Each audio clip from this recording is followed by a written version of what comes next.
మన ఉపనిషత్తు ఋషులు ఇంకా ఏం చెప్పారంటే, నువ్వు భౌతికంగా ఎంత తిరిగినా, ఎన్ని కోరికలు పెట్టుకున్నా, అల్టిమేట్ ఏంటి, మనకున్నటువంటి శక్తిని మనం తగ్గించుకోవటం తప్ప ఇంకొకటేమీ లేదు. అందుకని ఏంటి, ఎప్పటికీ కూడా ఈ భౌతికంగా ఉన్న కోరికలు కంప్లీట్‌గా 100% నాకు తీరాయి, నేను అనుకున్నవన్నీ జరిగాయి అని చెప్పటానికి ఎవరికీ అంత అంత శక్తి ఉంటుందని అనుకోవచ్చు. కొద్దో గొప్పో మిగిలిపోతూనే ఉంటాయి. మరి అలాంటప్పుడు ఇంక ఈ టెంపరరీ విషయాల కోసం ఎందుకు మన శక్తిని వేస్ట్ చేసుకోవాలని ఆ మహానుభావుడు భగవద్గీతలో 8th 7th చాప్టర్లో చెప్పున్నాడు. ఏం చెప్పాడు? నిరాకారమైనటువంటి వాడిని నేను, ఈ ఆకారాలన్నీ ఇదంతా ప్రకృతేను. నిరాకారమైనటువంటి స్థితి కనుక పెట్టుకొని కనుక మీరు చేశారు అంటే మీరు కూడా అదే నిరాకారమైనటువంటి స్థితికి వస్తారు. కాకపోతే ఏంటి, ఏదో ఒకటి చెయ్యాలి కదా, చెయ్యండి మంచిదేను. అంటే ఏంటి, ఎవరు ఏ రూపంతో పూజ చేసినా, ఏ కోరికతో పూజ చేసినా అంతవరకు వాళ్ళకి ఏ కోరిక అయితే ఉంటుందో ఆ కోరిక వరకు అయితే పరమాత్మ తత్వంలో నెరవేరటం జరుగుతూనే ఉంటుంది. ఎందుకు, ఆ భగవతత్వం మన దగ్గరే ఉందని మనం అనుకుంటున్నాం కాబట్టి.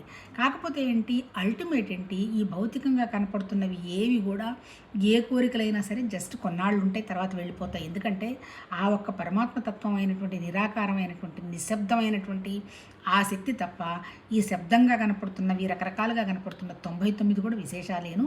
అందుకని వాటి మీద ఎక్కువ నువ్వు పెట్టి శక్తి వేస్ట్ చేసుకోకుండా ఆ నిరాకారమైనటువంటి విషయం మీదనే పెట్టి చేసుకుంటే అంటే కోరికలు తగ్గించేసుకుంటే బెటరు అన్నట్టే చెప్పడం జరిగింది భగవద్గీతలో.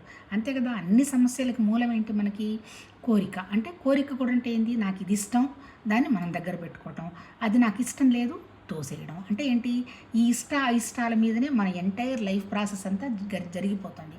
కనీసం మనకు ఓపిక ఉన్నప్పుడు, మనకు బాగా శక్తి ఉన్నప్పుడే, ఆ తర్వాత మన ఆలోచన విధానం అంతా కూడా పర్ఫెక్ట్గా ఉన్నప్పుడే ఇదంతా కాదు అనేటువంటి విషయానికి రావడం జరిగితే మంచిది అన్నట్టు భగవద్గీతలో చెప్తాడు. కాకపోతే ఏంటి, డైరెక్ట్గా రాలేరు కాబట్టి ఏదో ముందు అంటే ఏంటి, నువ్వు కర్మ, ఆ దేవుడి పూజో ఏదో చేసుకో, అవి కూడా ఏం తప్పేం లేదు.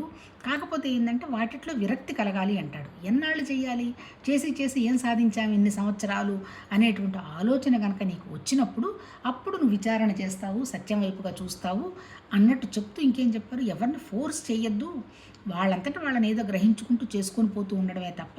అంటే ఎంత మహానుభావులు, ఎంత మంచి, అంటే ఏంటి, ఎక్కడ కూడా వాళ్ళ సిద్ధాంతం ఏంటంటే ముఖ్యంగా మనం నేర్చుకోవాల్సింది ఏంటంటే భేదం లేదు.